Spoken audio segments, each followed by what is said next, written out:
పెళ్ళైన రోజే వాళ్ళు ఎంక్వైరీ చేస్తే అమ్మాయి జీవితం నాశనం అయిపోయింది, ఆ అబ్బాయి బ్రోకర్, అమ్మాయిలు బిజినెస్ చేస్తాడని చెప్పారు. పెళ్ళైన 3వ రోజు నుంచి ఆ అబ్బాయి పడుకోబెట్టి ఎవరో ఇద్దరిని పిలిపించి అలా చేపించేసి నాకు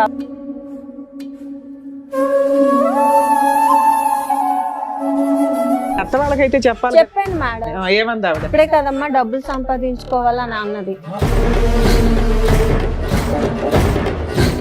అదేం చిన్న విషయం కాదు నాన్న. మాక్సిమం క్రైమ్ లో హైయెస్ట్ క్రైమ్ నువ్వు చెప్తున్నది. ఇలా ఎందుకు కొట్టాడు? వర్క్కి వెళ్ళలేదని సార్. ఇంతనా? కస్టమర్ల దగ్గరికి వెళ్ళడం స్టార్ట్ చేసావా నువ్వు? వెళ్ళాను మేడం.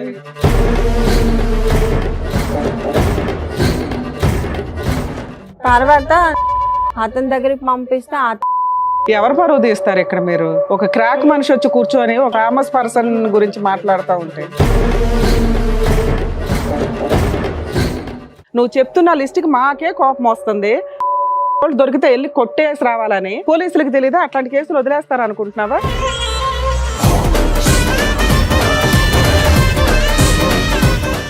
ఆ అమ్మాయి ఫేస్ రివీల్ చేయమన్నా కూడా మేము రివీల్ చేయాలి. ఎందుకంటే వాళ్ళు ఉన్నారు పెద్ద పెద్ద పేర్లు, ఒక్క ఎవిడెన్స్ లేదు.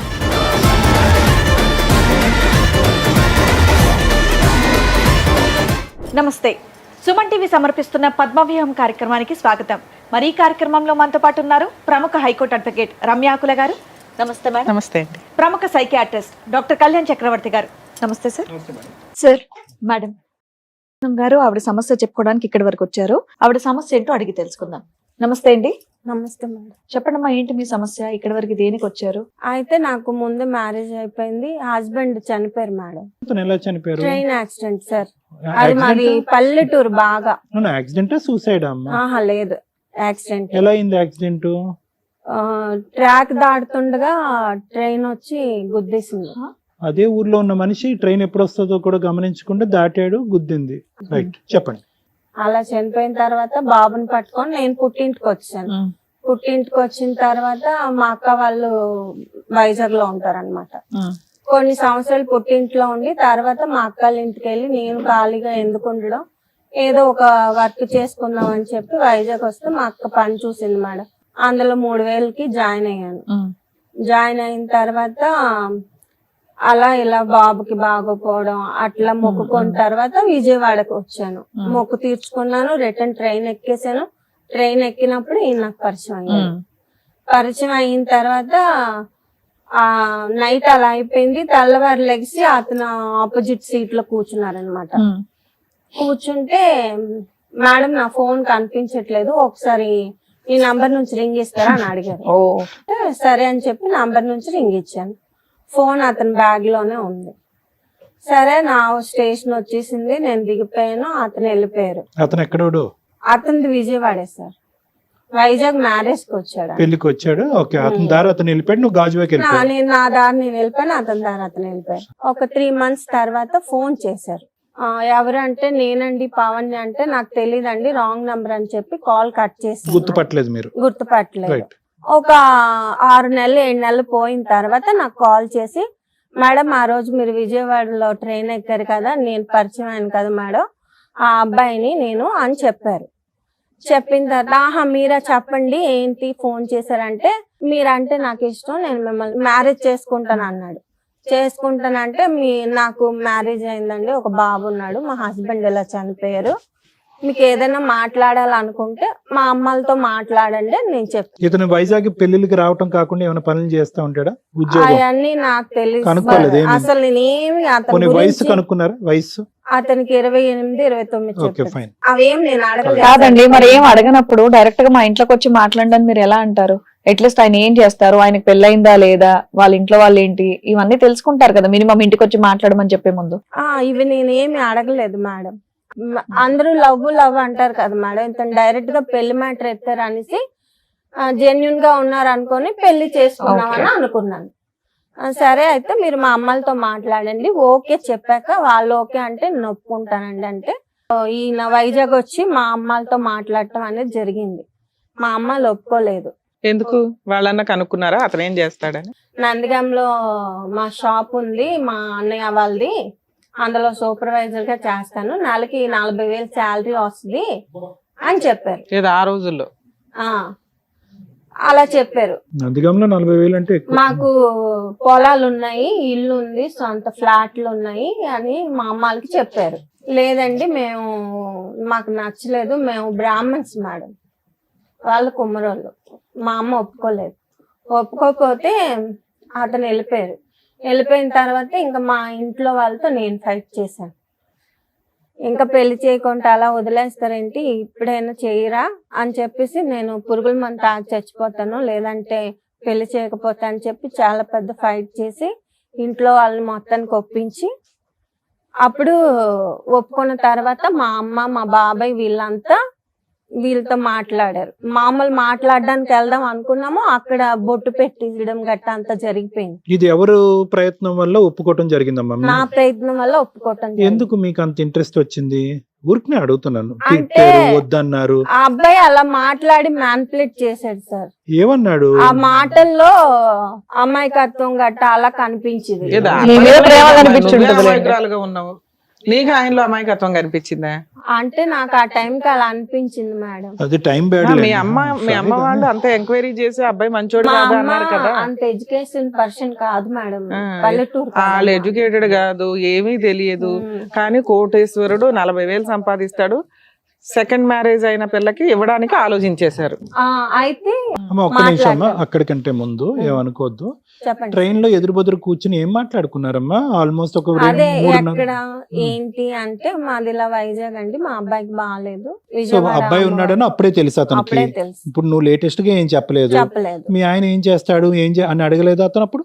అడిగారు, చనిపోయారు అని చెప్పాను. సో నీ వైపు ప్రాపర్ ఇన్ఫర్మేషన్ ఇచ్చేసావు. ఇచ్చేసాను. అతనికి కాస్త ఈ అమ్మాయిని వదిలేద్దాం అనిపించింది, ఏదో వచ్చాడు అతని సైడ్ ఏమీ సంబంధం. అడగలేదు నువ్వు? నేను అవన్నీ ఒరే పట్టించుకోలేదు నీ సార్. బొంద నీ పెళ్లి అయిందా అని అడిగారా? ఏం చేస్తావు అని అడుగుతారు. అవన్నీ నేను ఇక అడగలేదు. బయట వాళ్ళు ఎవరో ఒకరు మీ డీటెయిల్స్ అడిగితే చెప్పేస్తారండి అలాగా? క్యాజువల్ గా అడుగుతున్నారు కదా అని చెప్పాను. చూడమ్మా, నీ గురించి మొత్తం వాకప్ చేసుకుని అన్ని ఇన్ఫర్మేషన్ రాబట్టుకుని వెంటనే కాలు కలిపితే కరెక్ట్ కాదని చెప్పుకుని ఈ మధ్యకాలంలో 4 అమ్మాయిలను ట్రై చేసి అవి కూడా వర్కౌట్ అవ్వకపోయినప్పటికీ నిన్న లిస్ట్ ఆఫ్ నెంబర్స్ ఉన్నాయి చూడు, చాలా సార్లు జోబులో పెట్టుకుని ఉంటాడు ఫోన్ అతను, అందరినీ చేయమని ఉంటాడు. సో ఒక్కొక్క నెంబరు డిలీట్ చేసుకుంటూ పైకి వచ్చి నువ్వు 3 నెలల తర్వాత దొరికావు. నువ్వు లేటెస్ట్గా అప్పుడు అప్డేట్ చెప్తున్నాను అని అంటున్నావు, కానీ వాస్తవానికి అంటే వేర్ ఐఎమ్ కమింగ్ ఫ్రమ్ అంటే నీ గురించి అప్డేట్ అనేటటువంటిది అతనికి ట్రైన్లోనే తెలిసిందని చెప్పడం గురించి నా ఉద్దేశం. ఇప్పుడు నాకు ఆల్రెడీ పెళ్ళి అయ్యిందని ఫోన్ ఎత్తి నువ్వు చెప్పాను అని అన్నావు చూడు ఇందాక, అది అది అది ఉత్తమాట. మా దగ్గరికి ఏదో చెప్తున్నావు, ఫోన్ ఎత్తగానే నాకు ఆల్రెడీ పెళ్ళి అయింది, నాకు కొడుకున్నాడు. అప్పుడు అంటే అప్పుడు కూడా నేను చెప్పాను సార్. మళ్ళీ ఇంకోసారి చెప్పావా? మళ్ళీ ఇంకొకసారి చెప్పాను, నేను రిపీటెడ్ గా చెప్పాను అనమాట. అది పెళ్లి చెప్పాడు కదా, నాకు మ్యారేజ్ అయింది, మీ ఇంట్లో వాళ్ళు ఒప్పుకుంటారా అని చెప్పి నేను చెప్పాను. ఇలా మేడం అరేంజ్డ్ మ్యారేజ్ అయినా ఎక్కడ జరిగింది, ఎంతమంది వచ్చారు? హోటల్లో జరిగింది మేడం. మా తరపున మా చుట్టాలు అవలు ఒప్పుకోలేదు. నేను, మా అక్కల ఆయన, మా పెద్దనాన్నగారు, ఓ 10 మంది, ఒక 20 నంబర్స్. అమ్మగారు రాలేదు? అమ్మ అందరూ వచ్చారు. అతని తరపున అతని తరపున ఆల్ ఫ్యామిలీ మొత్తం వచ్చారు మేడం. పెళ్లి ఖర్చులు అవన్నీ ఎవరు పెట్టుకున్నారు ఇక్కడ విజయవాడలో? వాళ్ళే పెట్టుకున్నారు మేడం. సరే, తర్వాత కాపురానికి వెళ్ళావా? వెళ్ళాను మేడం. ఎప్పటిదాకా కాపురం చేశారు?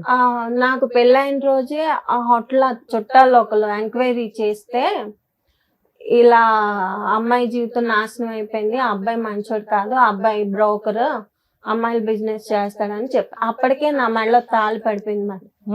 ఎవరో కిట్టిన వాళ్ళు చెప్పారేమో అనుకున్నాం. ఒక్కళ్ళేనా మీకు అన్నదమ్ములు, అక్క చెల్లెళ్ళు? లేదు, ముగ్గురు మా అమ్మ కూతుర్లే.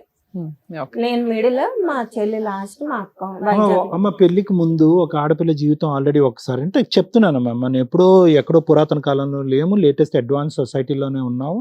నీ పెళ్లి కూడా 9 సంవత్సరాల క్రితమే అయ్యింది. నువ్వు కనుక్కున్నటువంటి వివరాలు మీ తల్లిదండ్రులకి తెలిసిన తర్వాత, మీ అమ్మగారికి తెలిసిన తర్వాత, నాన్నగారు లేరమ్మా? లేదు సార్. అమ్మగారు మరి ఏదో ఒకటి ఆ నందిగామ ఆ షాపుకి ఫోన్ చేయటమో, చెప్తున్నాను ఆ సూపర్వైజర్ అనే పాత్ర ఉందా లేదా అనేది కనుక్కోవటమో, వెనకాతల ఆస్తులు అనేది ఏమీ ఎంక్వైరీ చేయలేదమ్మా. జస్ట్ ఇక్కడ కట్ చేస్తే మళ్ళీ పెళ్ళేనా? వెళ్ళాం మేము వాళ్ళ ఇంటికి వెళ్ళారా? వెళ్ళాము. నైస్. వెళ్ళిన తర్వాత అదే వాళ్ళ సొంత ఇంటికి అక్క వాళ్ళ కొడుకు ఇంటికి తీసుకెళ్లారు. అతనిది షాప్, ఓకే. వాళ్ళు కూడా అదే చెప్పారు. మా పని చేస్తున్నాడు ఇక్కడ? సూపర్వైజర్ గా చేస్తున్నారండి. 40,000 జీతం.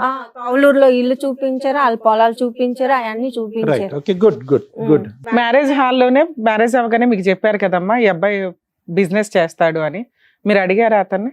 లేదు మేడం, అప్పుడు పెళ్లి హడావుడిలో ఉన్నాం కాబట్టి తర్వాత నెక్స్ట్ రోజు ఇంకో నెక్స్ట్ రోజు ఎప్పుడైనా అడిగావా సరదాగా అయినా? గిట్టని వాళ్ళు చెప్పారు అనుకో, నేను అంత పెద్దగా పట్టించుకోలేదు. ఏది ఆ చిన్న విషయం అది నీ దృష్టిలో అప్పట్లో? లేదు మేడం, నేను పెద్దగా పట్టించుకోలేదు. అంటే నాకు అంత మెచ్యూరిటీ. ఎన్ని రోజులు హ్యాపీగా ఉన్నారు? ఎంతకాలం హ్యాపీగా ఉన్నారు మీరు? ఒక 3 నెలలు.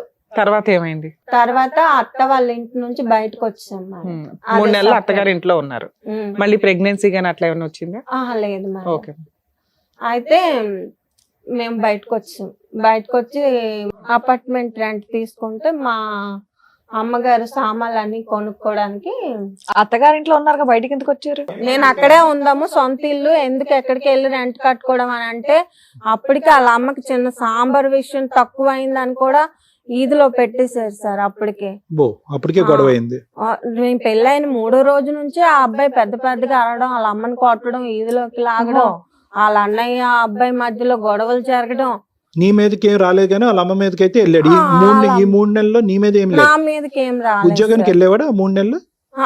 ఇంట్లోనే ఉన్నాడు సార్. అదేంటి మీరు పనికి వెళ్ళట్లేదు, అక్కడికి వెళ్ళట్లేదు, షాపింగ్కి వెళ్ళాలి కదా వెళ్ళట్లేదు అనేసి అంటే, ఏం లేదు సార్, అసలు ఇంట్లో కూర్చొని ఫోన్ పట్టుకొని చూడటం, లేదంటే ఏమైనా తినటం, లేకపోతే టీవీ చూడటం. మళ్ళీ ఇల్లు గడవటానికి డబ్బులమ్మా? మా అత్త వాళ్ళకి పొలం ఉంది సార్, వాళ్ళు బియ్యం వేస్తారు, ఈవిడే మొత్తం మెయింటెనెన్స్ అంతా. ఇతను తిని పడుకోవటం ఇంట్లో, ఇంకేం లేదు ఇతని పని? ఏం లేదు. ఉద్యోగం అంతా గ్యాస్. అక్కడికి అది అయిపోయిన తర్వాత మేము వచ్చాము. ఇల్లు అంతా చూసుకున్నాం. మా అమ్మగారు అమౌంట్ వేస్తే ఒక 2 లక్షలు మొత్తం సామాన్లు అన్ని కొనుక్కొని. మీ అమ్మగారి దగ్గర 2 లక్షలు ఉన్నాయా వేయడానికి? రోజులు గడుస్తున్నాయి, నెలలు గడుస్తున్నాయి, ఫోన్లు వస్తే మాట్లాడుతున్నాడు, ఇచ్చేస్తున్నాడు తప్ప ఎక్కడ అస్సలు ఇల్లు కదలట్లేదు. సో దీన్ని బట్టి ఆ బ్రోకర్ బిజినెస్ కూడా లేనట్టేగా? అది ఉంటే కనుక దాన్ని బట్టి బిజీగా లేదు సార్, ఫోన్ లో మొత్తం జరిగిపోతుంది అంతా. అంటే నాకు డౌట్ రాకుండా మెయింటెనెన్స్ చేసుకొని వచ్చారు. అయితే ఒక రోజు నేను ఫోన్ ఎత్తడం జరిగింది. అమ్మాయిలు ఉన్నారా, రేట్ ఎంత, ఇవన్నీ మాట్లాడుతున్నారు. సరే మీరు ఎవరు అనుకుని ఎవరికి ఫోన్ చేసి ఎవరితో మాట్లాడుతున్నారా? నేను ఆ రోజు చాలా పెద్ద గొడవ ఆడాను మేడం. నీకెందుకు అని చెప్పి చాలా పెద్ద గొడవ చేసి నాకు ఇక్కడ కండ మీద ఇంత ముక్క పీకేశాడు. మొత్తం ఆ ఫ్యామిలీ అందరికి వీడియో కాల్ చేసి చూపించాను. అయితే కండ పీకేశాడు. మీ అబ్బాయి ఏదో తప్పు చేస్తున్నాడండి అని చెప్పేసి. మా అమ్మాయిలకి చేస్తే పెళ్ళి 6 నెలలు కాలేదు, ఏంటి గొడవలు అని చెప్పేసి తిట్టారు. అసలు మ్యాటర్ నేను మా అమ్మల దాకా చెప్పలేదు సార్. మామూలుగా ఇలా గొడవ అయిందమ్మా, ఇలా మొక్క పీకేశాడు అని చెప్పాను. అయితే కుక్క అమ్మా? లేదు సార్, అసలు స్నానం చేయడు, బ్రష్ చేయడు, అసలు నీట్నెస్ అనేది లేదు. మొక్క పీకేసిన వీడియోలు ఏమైనా ఉన్నాయా, ఫోటోలు గానీ? కొట్టిన డబ్బులు ఉన్నాయి మేడం. ఆ ఫోన్ మొత్తం పగలు కొట్టేసాడు, అవేం లేవు. సరే, అందరికి వీడియో కాల్ చేస్తే అందరూ ఏమన్నారు? తిట్టారు, ఈ అబ్బాయిని తిట్టారు. అయితే ఇదంతా అయిపోయిన తర్వాత మేడం ఇప్పుడు మీతో పాటు మీ అబ్బాయి కూడా ఉంటాడా? లేదు సార్, ముందే వాళ్ళ ఫ్యామిలీకి చెప్పాం మేము. మా అబ్బాయి మా అమ్మగారు దత్తత చేసుకున్నారు, మా అబ్బాయి బాధ్యత మీకు లేదు, మా అబ్బాయిని మేమే చూసుకుంటాము అని ముందే చెప్పారు. దత్తత చేసుకున్నారమ్మా? అడాప్ట్ చేసుకున్నారా అఫీషియల్ గా? ఎవరు, మీ అమ్మగారు? అవును సార్. సరే, నా అత్తగారి ఇంటికి వెళ్ళిన తర్వాత అసలు ఎప్పటిదాకా కలుస్తున్నారు మీరు మీ హస్బెండ్? 5 years కలుసున్నాము, విడిపోయి 5 years. ఆ 5 years లో ఏం జరిగిందో కొంచెం బ్రీఫ్ గా చెప్పండి. నాకు కొంచెం ఆస్మా ప్రాబ్లం ఉంది. టాబ్లెట్స్ అవన్నీ ఇచ్చి, ఏవో మత్తు టానిక్లు అవన్నీ ఇచ్చి నన్ను పడుకోబెట్టి ఎవరో ఇద్దరిని పిలిపించి అలా చేపించేసి నాకు ఆ వీడియో మొత్తం తీసి చూపించాడు మేడం. మీకు తెలియకుండా ఇలా చేసాడు? అవును మేడం. చెయ్యి కొరికేస్తేనే వెళ్ళి తోలు తీసేసావు మీ అత్తగారి దగ్గరికి వెళ్ళి పరువు తీసి. మరి ఎంత సీన్ జరిగినప్పుడు వెళ్ళావా? వెళ్ళాను మేడం. గొడవాడేసి నేను పుట్టింటికి వెళ్ళిపోయాను, మీ దగ్గరికి రాను, ఇలా చేస్తున్నావు అని చెప్పి. కాకపోతే ఈ మ్యాటర్ మా అమ్మకి చెప్పలేదు. నువ్వు అసలు ఏం చెప్పవాలి మీ అమ్మ వాళ్ళకి? మంచిదాను గానీ మీ అత్త వాళ్ళకైతే చెప్పాలి కదా ఎంత పరువుతో పని చేశాడని. ఏమంది ఆవిడ? ఆవిడ ఏంటన్నదంటే, ఇప్పుడే కదమ్మా డబ్బులు సంపాదించుకోవాలని అన్నది. అప్పుడు ఆవిడ క్యారెక్టర్ అనేది నాకు అర్థమైంది.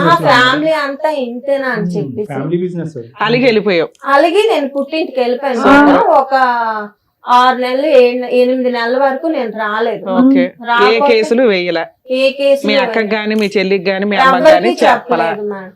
ఎందుకంటే పెళ్ళయి సంవత్సరం కూడా నిండలేదు. కానీ బొంద మా అక్క ఏం మాట్లాడుతున్నావు నువ్వు? మా అక్క ఎవరో మత్తు మంది ఇచ్చి మీ ఆయన ఇద్దరు వచ్చి రేప్ చేసిపోతే పెళ్ళై సంవత్సరమే అయింది, ఈ విషయం బయట పెడితే ఏం బాగుంటదని కూర్చున్నావా?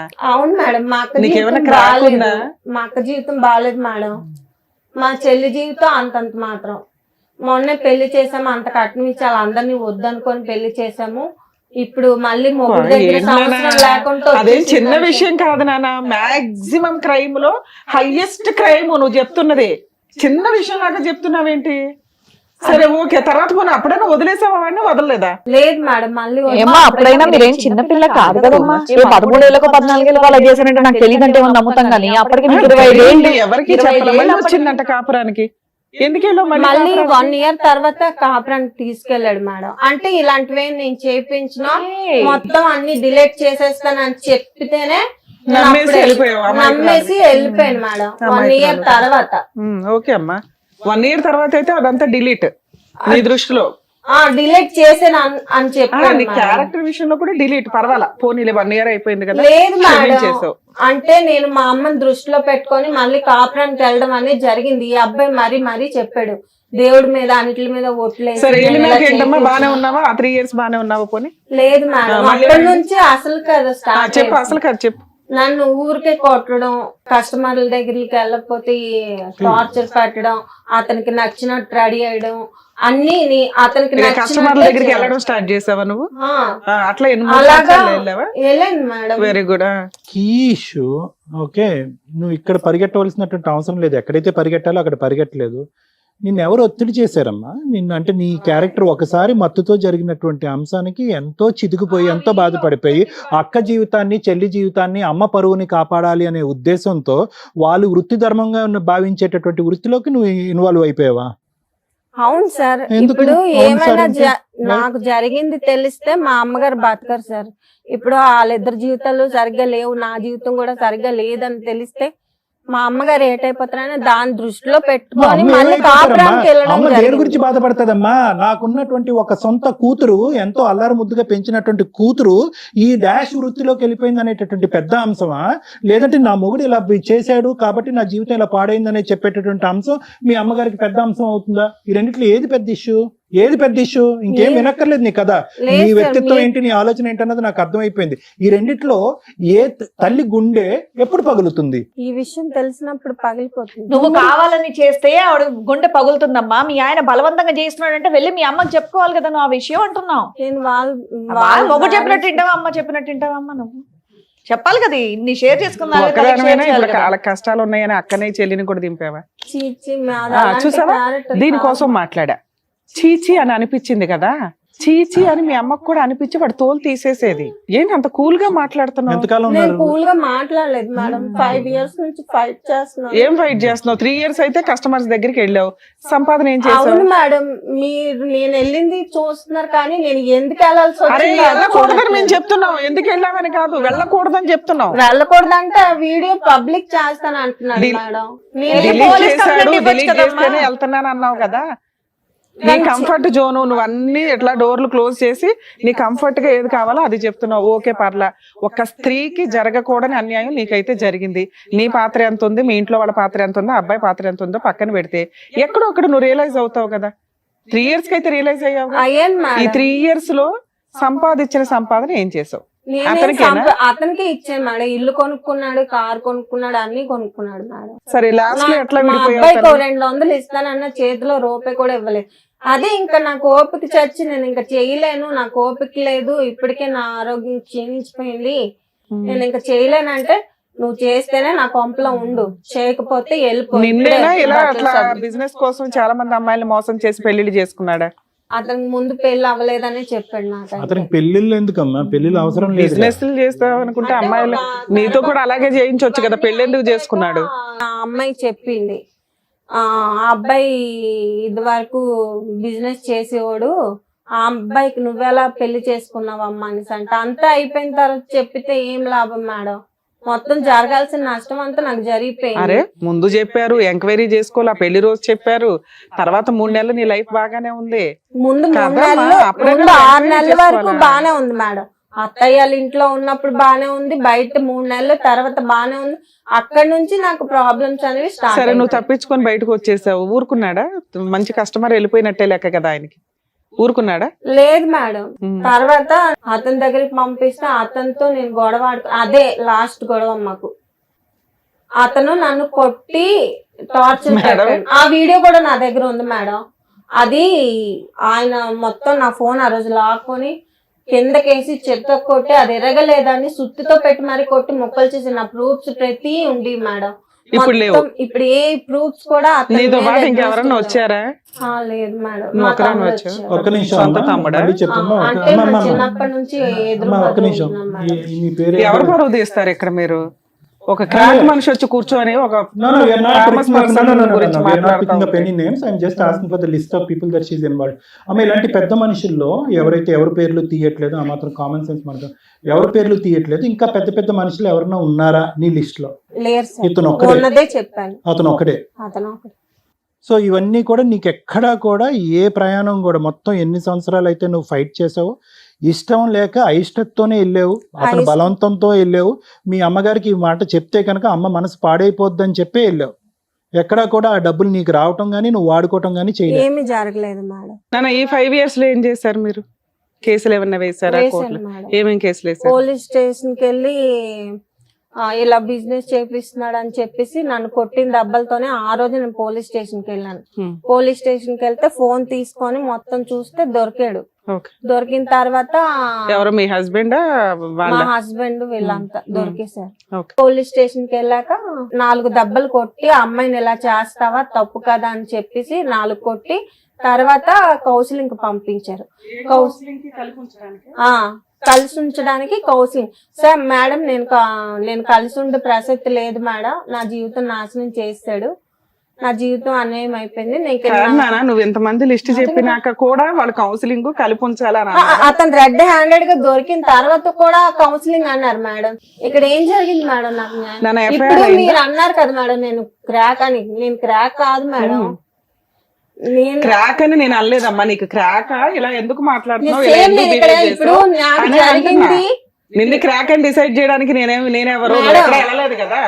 నా బాధ నేను ఇక్కడ జరిగింది నాకు తెలుసు, అవతల వాళ్ళకి ఎవరికి తెలుసు సార్. నేను ఎందుకు చేయాల్సి వచ్చింది అవతల వాళ్ళంటే ఎవరమ్మా? బయట వాళ్ళకి తెలియక సార్. నా బాధ నేను బయట వాళ్ళకి నీ గురించి ఎందుకు తెలియాలి నాన్న? మాట్లాడవలసినప్పుడు మాట్లాడలేదు, చెప్పుకోవలసిన మనుషులకి చెప్పుకోలేదు. మత్తు వచ్చినప్పుడు ఏదైతే పని చేసావో, మత్తు లేనప్పుడు కూడా 5 సంవత్సరాల పాటు ఆ పని చేసినప్పుడు 100 మంది కూడా ఇదే మాట అంటారు. ఎవరిని తప్పు పట్టక్కర్లేదు.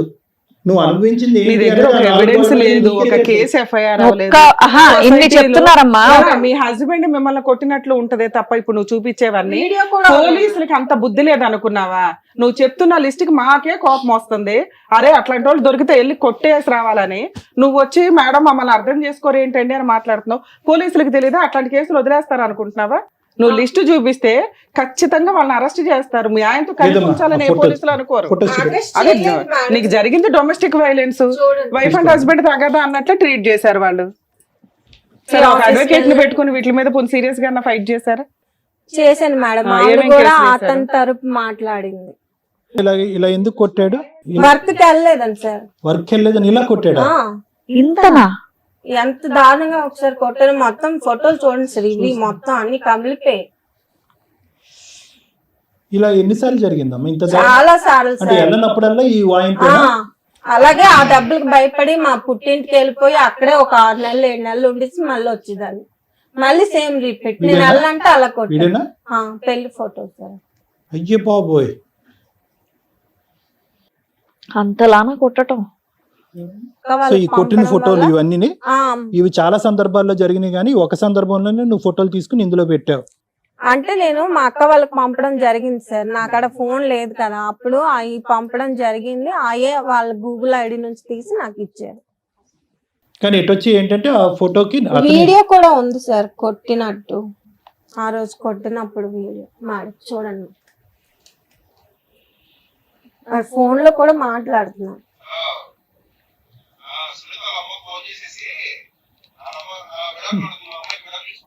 విడాకులు అడుగుతుంది అని ఎవరో అంటున్నాడు ఏంటి? అదే సార్, ఇలా వెళ్ళలేదని చెప్పి నన్ను కొట్టాడు. నీతో పాటు ఎవరో వచ్చారు, వాళ్ళు ఎవరు? మా తమ్ముడు సార్. ఏం చెప్పాలనుకుంటా? ఫస్ట్ పెళ్ళైంది, బాబు పుట్టాడు, ఇలా సమస్య జరిగింది, మళ్ళీ పెళ్ళైందని తెలిసింది సార్. Right. తెలిసిన తర్వాత అక్క అక్కడికి వెళ్ళిన తర్వాత అక్కడ ఉండి వచ్చింది. Hmm. వచ్చిన తర్వాత ఇలానే బాధపడుతుంటే అక్క సూసైడ్ చేసుకోవడానికి అటెంప్ట్ చేసింది.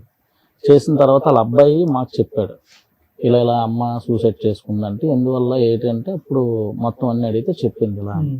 సరే అక్క ఏం చేద్దాం అంటే నేను అక్కడ గాజు వర్క్ సార్ నాది. మీది గాజువేకేనా? అంటే ఎప్పుడు 5 years బ్యాక్ మీకు ఇవన్నీ తెలిసినాయి? నాకు అంటే వాళ్ళ అబ్బాయి ఎప్పుడైతే సూసైడ్ చేసుకున్నా అదే ఎప్పుడు సుమారు ఎప్పుడు అది? ఎప్పుడు జరిగింది? అది ఒక 1 year అలా అవుతుంది. అంతే 1 year బ్యాక్ వీళ్ళ స్టోరీ మీకు తెలిసింది.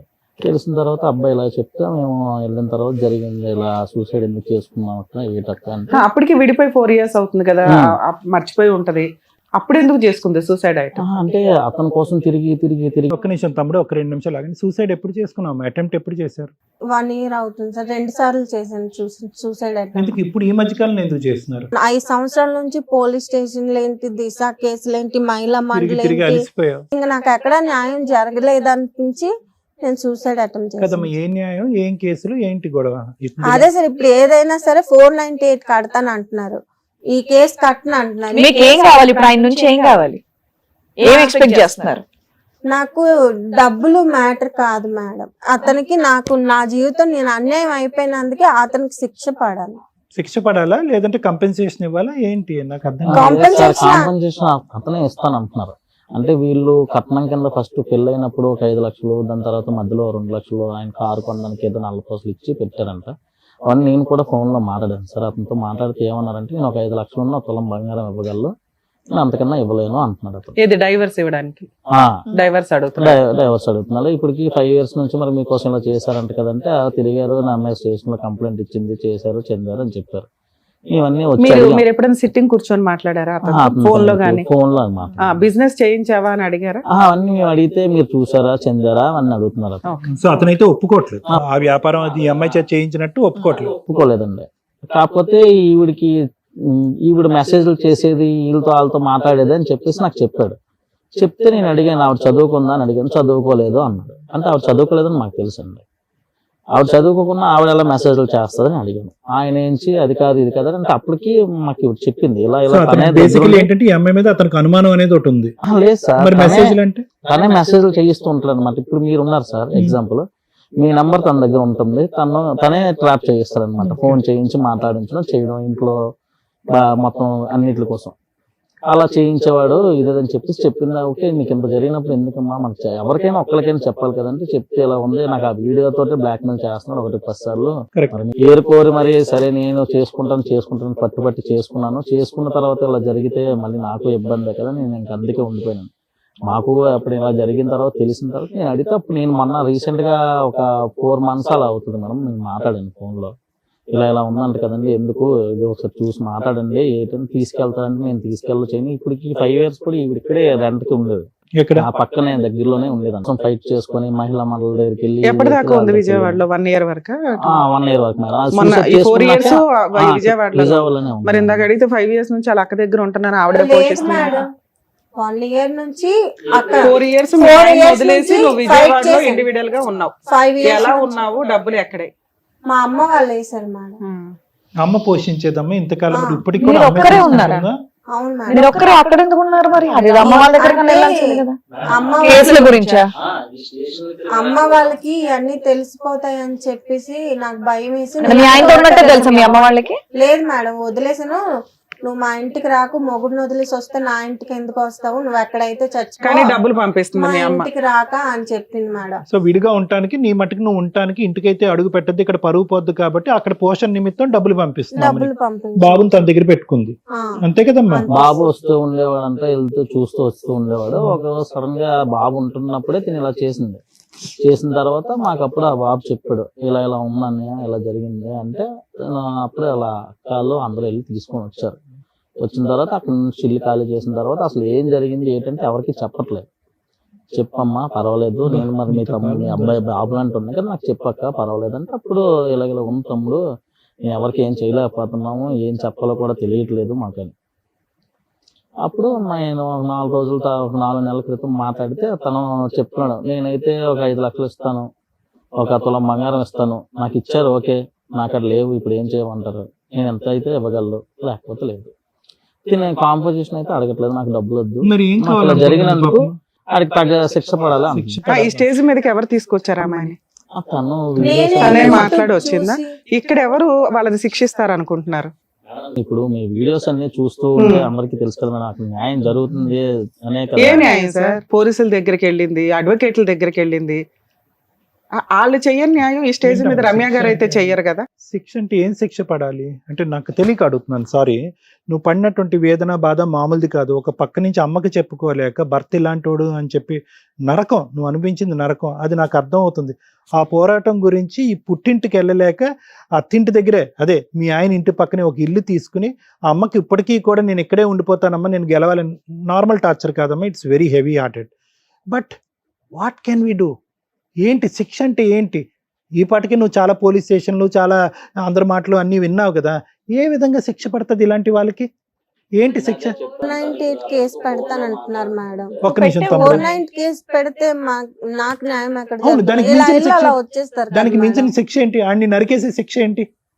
ఆడిని నరికేసే శిక్ష ఏమైనా ఉందా? ఇలా చేసినందుకు దానికి తగ్గ వేరే సెక్షన్లు ఉంటాయి కదా అని See, the అడుగుతుంది thing కూడా. is, ఒకటే, నీ బాధ, ఆవేదన, నీ కోపము, నువ్వు ఎంత రగిలిపోతున్నావు, ఎన్ని సంవత్సరాలు బట్టి రగిలిపోతున్నావు.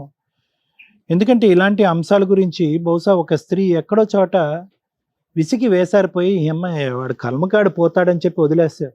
కానీ నువ్వేంటంటే ఈ పెళ్లి గురించి అన్నీ వదులుకున్నావు, పరువు వదులుకున్నావు, ఒక ఆడపిల్లకు ముఖ్యమైనటువంటి ఆ అంశాన్ని వదులుకున్నావు, తల్లి ప్రేమ నుంచి దూరం అయ్యావు, కొడుకు నుంచి దూరం అయ్యావు, అన్నిటినీ త్యాగం చేసుకుని కేవలం ఒక మనిషితో, ఒక ట్రైన్లో తూతూ మంత్రంగా కనిపించినటువంటి ఒక మనిషితో జీవనం కొనసాగించాలని చెప్పి మొదలుపెట్టిన నువ్వు మొదటి నుంచి అదంతా మోసమే. ఏది పెళ్ళి పందిరిలోనే వీడు కరెక్ట్ కాదు జాగ్రత్త అమ్మా అని చెప్పినటువంటిది నీది. అప్పటి వరకు నువ్వు విన్న కథ అంతా కూడా రివర్స్ అయిపోయి అలాంటి వ్యక్తితో నువ్వు జీవితాంతం ఎలా కొనసాగాలి అనే అనుమానంతో, క్వశ్చన్ మార్క్తో ముందుకు వెళ్తూ ఉంటే కనుక ఏదైతే కనుక నువ్వు భయపడ్డావో ఆ భయం నిజమైపోయింది.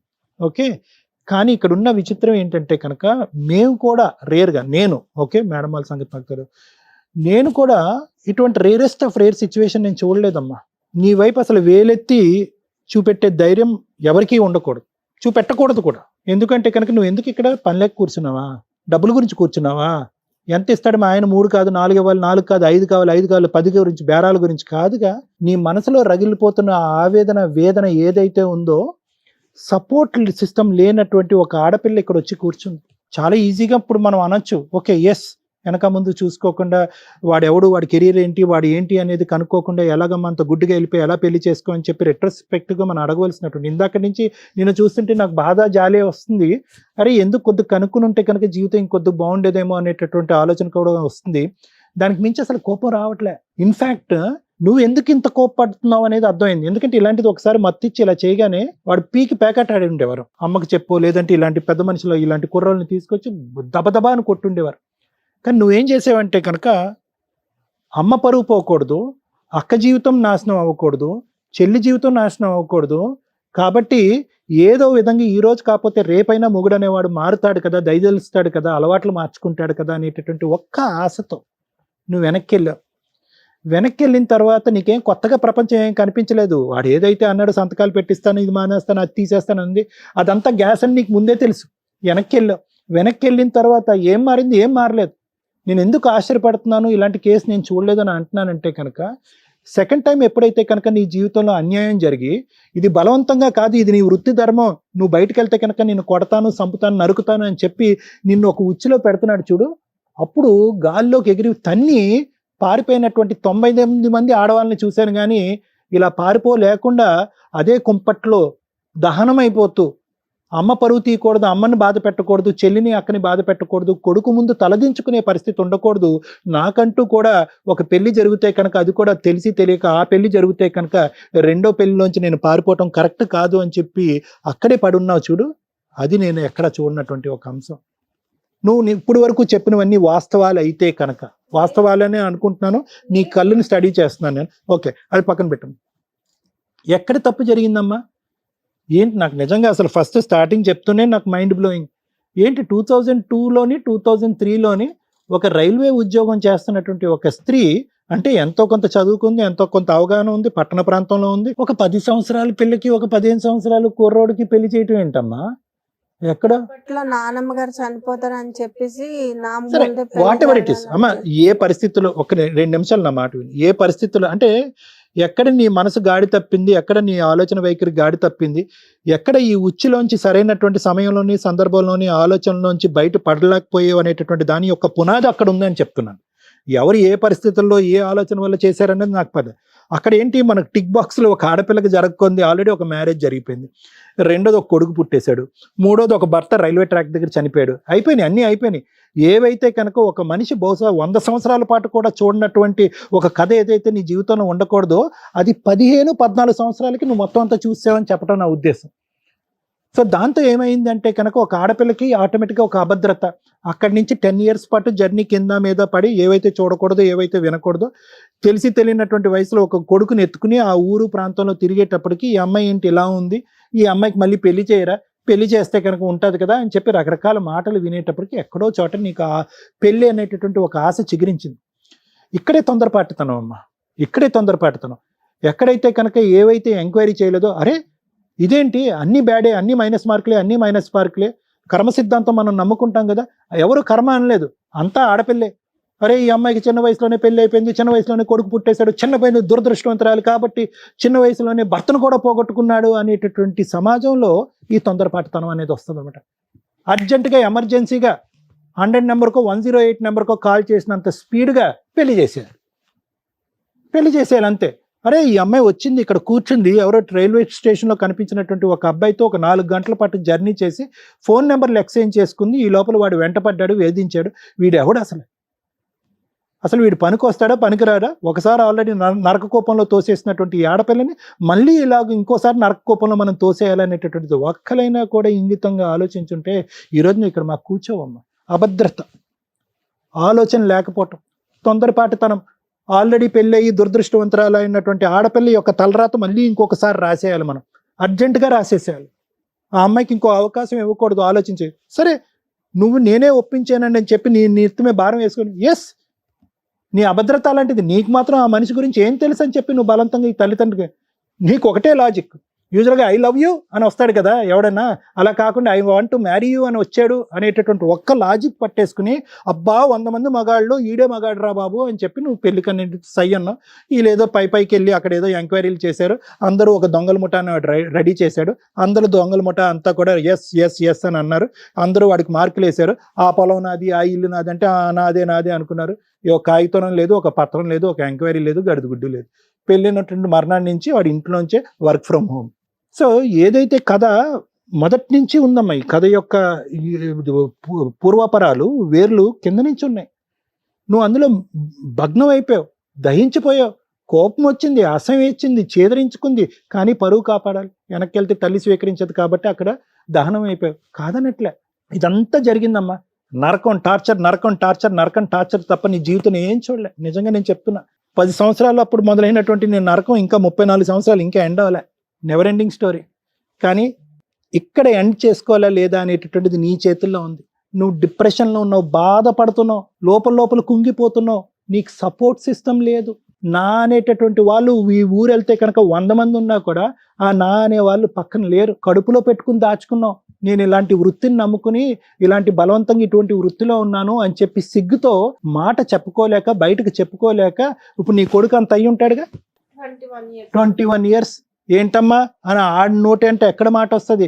ఏమే ఇప్పుడు వరకు ఈ మాత్రం చెప్పకుండా అంత చండాల పనులు చేస్తావా డాష్ అని అంటారని చెప్పి ఆ మాట భరించలేక కడుపులో దాచిపెట్టుకుని 2 సార్లు సూసైడ్ అటెంప్ట్లు చేసి చావలేక బ్రతకలేక ఆ మహానుభావుడు ఎవడో వస్తే అతను కక్కేవు నువ్వు. లేదంటే ఎప్పుడో చచ్చిపోవాల్సింది, ఎప్పుడో మానసికంగా ఎప్పుడో చచ్చిపోయావు, శరీరం వెళ్ళలేదు అంతే నీది. కానీ ఇప్పటి నుంచి అమ్మా నేను అనేది ఏంటంటే, ఎందుకు జరిగింది, ఎలా జరిగింది, ఎవరి వల్ల జరిగింది, ఎప్పుడు జరిగింది అనేటటువంటి మాటలన్నిటికీ నేను చెప్పేసే సమాధానం.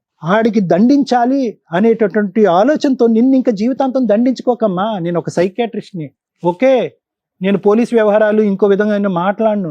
ఏం దండిస్తావు నువ్వు? 5.5-6 సంవత్సరాల పాటు 7 సంవత్సరాల పాటు దండించలేనటువంటి ఒక మనిషి ఈరోజు ఫ్రీ బర్డ్ లాగా ఆకాశంలో ఎగిరే పక్షిలాగా హ్యాపీగా ఆ వృత్తో ఇంకో 10 మంది వృత్తో ఇంకో 100 మంది ఆడవాళ్ళ జీవితాల్లో నాశనం చేసేవాడిని నువ్వేం దండిస్తావు? మేమేం దండిస్తాం? ఇక్కడ ఇన్ఫాక్ట్ ఏంటంటే కనుక నీ పుండి మీద నువ్వే ఇంకా ఇలా పచ్చికారం వేసుకుంటున్నావు. ఎందుకు? అయిపోయినటువంటి జీవితం అయిపోయింది. ఒకసారి వాళ్ళు తప్పు చేశారు, తర్వాత నువ్వు తప్పు చేసావు, ఇంకోసారి దేవుడు తప్పు చేశాడు. ఎవరు ఏమన్నా తప్పు చేయను. ఇదేంటి ఫలితం లేనటువంటి జీవితం, గమ్యం లేనటువంటి జీవితం? ఎటుపోతుంది నీ జీవితం? కక్ష సాధింపా? వాడిని శిక్షించాలా? ఎవరు శిక్షించాలి? నువ్వు చేస్తావా? పోలీసులు చేస్తారా? ఏ లా కింద, ఏ సెక్షన్ కింద? అండ్ ఉరేసేయాలా? నరకటానికి ఏం సెక్షన్ పెట్టాలి, చంపడానికి ఏం సెక్షన్ పెట్టాలి వాడిని? I don't think so it is practically possible అమ్మా. ఇంతకంటే స్ట్రైట్ ఫార్వర్డ్ ఉన్న కేసెస్కే శిక్ష పడట్లే రకరకాల కారణాల వల్ల. ఆడు తప్పించుకుని తిరిగేటటువంటి బ్యాచ్. నువ్వు ఏం కేసులు పెట్టావు, ఏ దారిని వెళ్ళావు అవైతే నాకు తెలియదు, కానీ ఇక్కడి నుంచి అయినా జీవితాన్ని వాడి కర్మకాడిని వదిలేసాయి. వాడు ఏమన్నా ఇస్తే తీసుకో. నా మాట వినమ్మా. నువ్వు బ్రతకాలి, నీ కొడుకు బ్రతకాలి. జీవితాంతం అమ్మా దాసోహం అని చెప్పి మీ అమ్మకి అడుక్కునేటటువంటి పొజిషన్లో నువ్వు లేవు.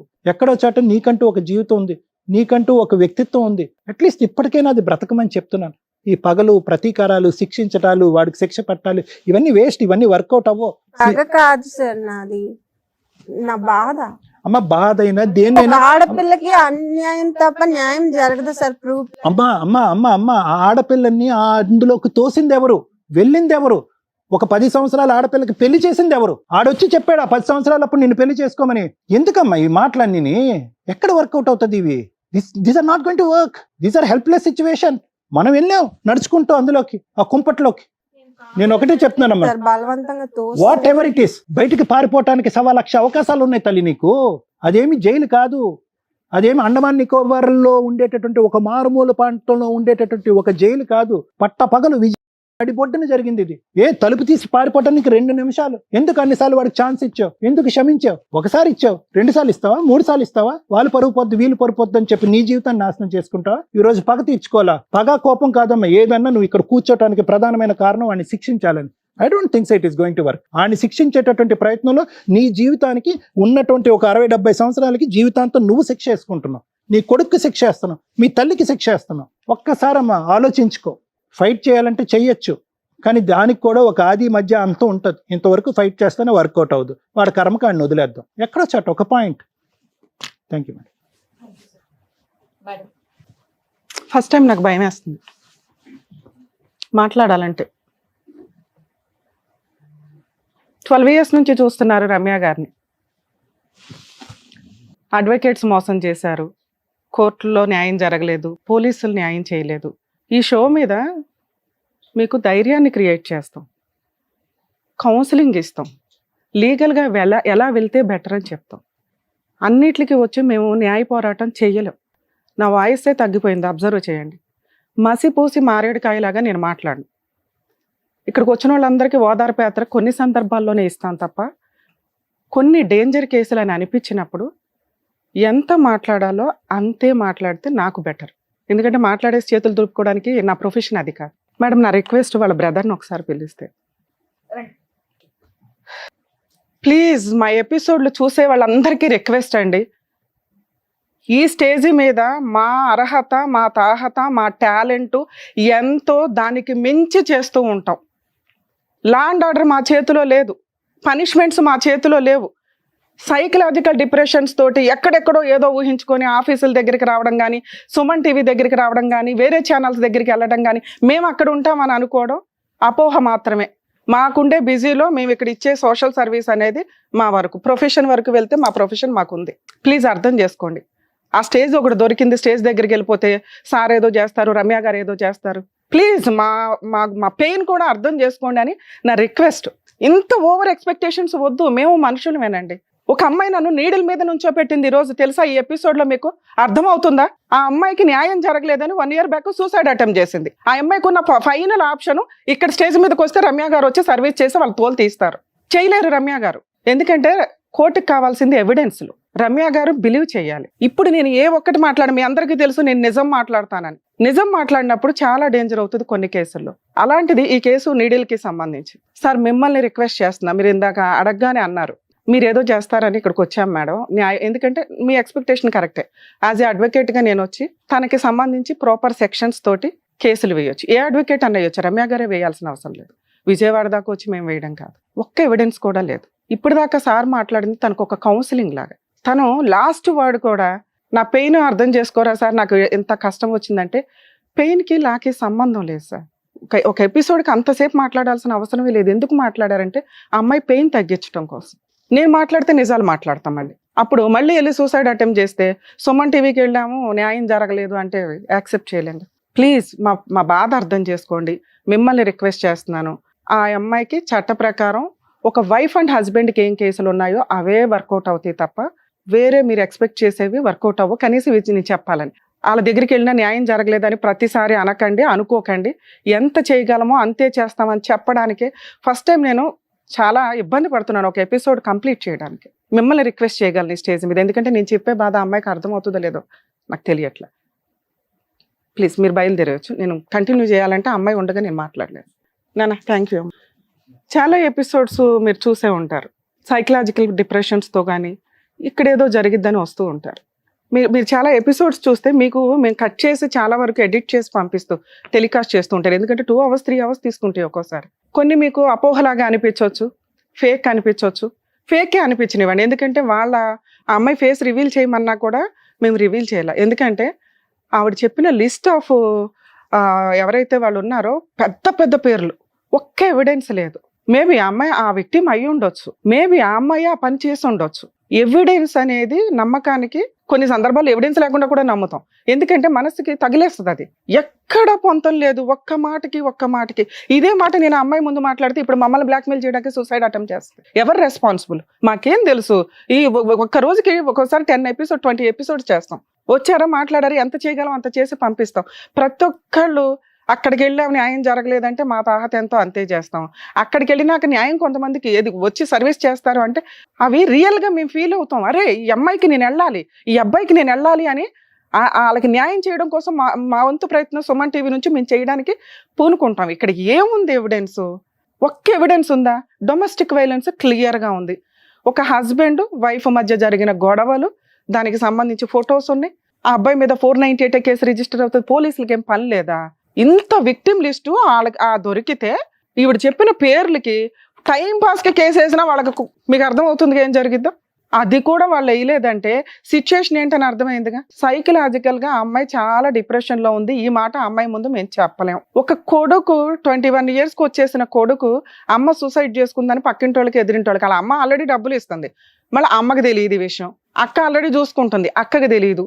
చెల్లి ఆల్రెడీ చూసుకుంటుంది, చెల్లికి తెలియదు. అన్ని అబద్ధాలు. మేబీ ఆ అమ్మాయి ఆ విక్టిమ్ అయినా కూడా ఎక్కడ స్పందించడానికి ప్రాపర్గా అనిపించినప్పుడు న్యాయం చెయ్యలేము. ఎవిడెన్స్లే ఉండవసరలా, నిజం అని మాకు అనిపించాలా. అనిపించిన రోజున నిజంగా నేను అక్కడ విజయవాడ వెళ్ళేదాన్ని, కేసులు వేసేదాన్ని, తోలు తీసేదాన్ని. ఒక 498 కేసు పోలీసులు తీసుకోలేదు అని అనటానికి లేదు. 498 తీసుకోవడానికి రెడీగా ఉన్నారు.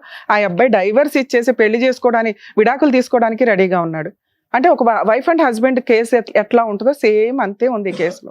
లీగల్ ప్రొసీడింగ్స్కి వెళ్ళినప్పుడు తనకి జరిగిన అన్యాయమో లేదా తనే ఏదన్నా చేసిందో హస్బెండ్కి నువ్వు ఏం చేసావో చెప్పు అని అన్నప్పుడు నా దగ్గర ఎవిడెన్స్ లేదండి, ఇదిగోండి ఆ ఫోన్ పగలగొట్టేశాడు, ఇంకొకటి ఉంది అది పగలగొట్టేశారు.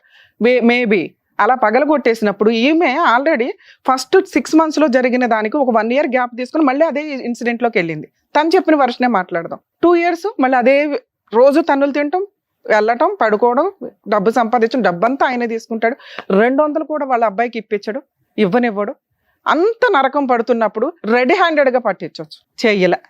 ఎవరైతే పెద్ద వ్యక్తులకు పేర్లు చెప్పిందో వాళ్ళందరి గురించి వీడియోలు ఉన్నాయి, రెడీ హ్యాండెడ్గా కేసు ఫైల్ చేయలే. 4 సంవత్సరాల నుంచి అదే సరౌండింగ్లో ఉంటుంది ఖాళీగా. వాళ్ళ అమ్మ ఇంటికి రానివ్వదు, నువ్వు మా ఇంటికి రాక అందా, కానీ డబ్బులు మాత్రం పంపిస్తుంది. ఒక నిజం ఎలా కనిపెడతామని మీరు అనుకుంటున్నారు కదా, వాళ్ళ మాటల ద్వారానే. ఒక క్రాస్ ఎగ్జామినేషన్ కానీ ఇవి కానీ ఎందుకు గంటలు మాట్లాడిస్తామంటే ఎక్కడో అక్కడ దొరుకుతారు వాళ్ళు నిజం ఏంటి అనేది. ఇక్కడ అమ్మాయి మాట్లాడిన ఫస్ట్ స్టెప్ నుంచి నాకు అర్థమవుతుంది. మేబీ బాధితులు ఇక్కడికి వచ్చినప్పుడు కూడా సైకలాజికల్ ప్రాబ్లం ఉన్నాయి కూడా మేము చాలా కూల్గా చెప్పి వాళ్ళలో మోటివేషన్ క్రియేట్ చేసి పంపిస్తాం. కానీ ఆ అమ్మాయికి ఎంతసేపు ఎవరు మాట్లాడినా యాక్సెప్టబుల్గానే లేదు. వాడిని పనిష్ చేయాలి, ఏముంది అక్కడ పనిష్ చేయడానికి? ఇదే మాట మేము అక్కడ మాట్లాడితే మళ్ళీ సూసైడ్ అటెంప్ట్ చేసి సుమన్ టీవీకి వెళ్ళాము సూసైడ్ అటెంప్ట్ అనే మళ్ళీ అదొక టైటిల్. ఈ కేసులో ఆ అమ్మాయికి జరిగేది ఓన్లీ 498 కేసు, డొమెస్టిక్ వైలెన్స్. పోనీ ఆ కేసులన్నా వేసుకోవచ్చు. లాయర్ని కొనేసాడట, ఆయనే పావల. అతనే నిజంగా బిజినెస్ పర్సన్ అయితే ఈ అమ్మాయిని పెళ్లి చేసుకోవాల్సిన అవసరమే లేదు. ఒకవేళ బిజినెస్ పర్సన్ అయినా భార్యని బిజినెస్ లో పెట్టాల్సిన పని లేదు, ఎందుకంటే ఈవిడ లేనప్పటి నుంచి ఆ బిజినెస్ నడుస్తున్నాయి కాబట్టి. ఒకవేళ ఇద్దరు గుంపుగా చేసినా ఈవిడ ఎవిడెన్స్లు పట్టుకొని తోలు తీసేయొచ్చు. మేము ఎక్కడ సఫర్ అవుతున్నాం? ఒక అమ్మాయి, మీరు చాలా ఎపిసోడ్లు చూస్తుంటారు, ఇలాంటిది జస్ట్ ఫోటో తీసారనే తోలు తీస్తున్నాం. ఓ పక్కన ఇంతమంది రేపులు చేసేసి ఎంతమంది నిద్రలు, ఆవిడే పట్టించుకోదు, మేము పట్టించుకోవాలి. ఇప్పుడు ప్లీజ్ ఏమనుకోకండి. ఈ కేసులో లీగల్గా తన కోర్టుకు వెళ్తే ఒక వైఫ్ అండ్ హస్బెండ్కి జరిగే ఏ న్యాయం జరిగిద్దో అదే జరిగిద్ది. తను ఎట్లాగో వీడియో చూస్తుంది కాబట్టి తల్లి నీకు రిక్వెస్ట్ అమ్మ, అతన్ని ఏమీ చేయలేకపోతున్నాను అనేది మర్చిపోండి, దేవుడు చూసుకుంటాడు. మీ వరకు మీకు ఒక కుటుంబం ఉంది, ఒక పిల్లాడు ఉన్నాడు, మీరు బతుకుండడం చాలా అవసరం.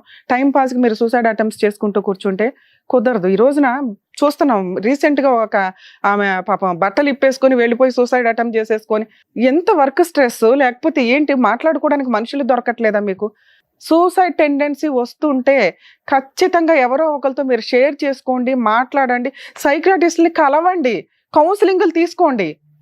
ఎందుకు జీవితాలను నాశనం చేసుకోవడం? అంత స్ట్రెస్ ఎందుకు పెట్టేసుకుంటున్నారు? ఇంతే ఇట్లాగా. పిల్లాడు లేదు, అమ్మ లేదు, ఎవ్వరు లేదు, అమ్మాయికి చచ్చిపోవడం కావాలంతే, లేదా అణురేసేయడం. ప్లీజ్ బతుకుండండి. మరో కథతో మళ్ళీ కలుద్దాం.